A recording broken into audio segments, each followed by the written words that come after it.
Un nouveau bombardement ce matin à Tyr, la grande ville du sud-Liban.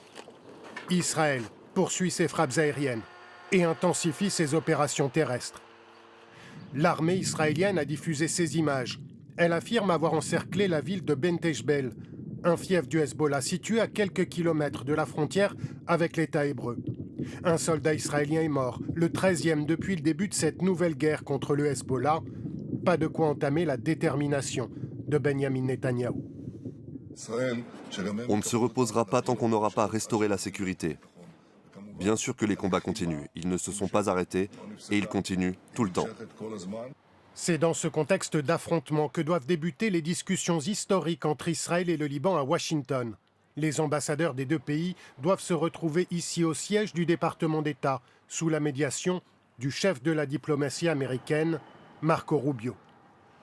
Il s'agit des premiers pourparlers directs entre le Liban et Israël depuis 1993 en vue d'un possible accord de paix, une perspective qui paraît bien lointaine à la plupart des Libanais rencontrés ce matin à Beyrouth. Je ne pense pas que le Liban va pouvoir faire la paix avec Israël, parce qu'Israël ne veut pas la paix. Israël veut occuper le sud du territoire libanais. C'est ça le problème. Parce que c'est le Hezbollah qui décide ici. Le Liban veut désarmer le Hezbollah, et les États-Unis aussi, Israël aussi, et donc lui, il ne veut pas. Donc c'est une perte de temps.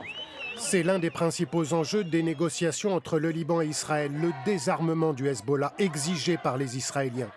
Le mouvement chiite libanais pro-iranien a fait savoir bruyamment son opposition à toute discussion avec l'État hébreu, synonyme à ses yeux de capitulation.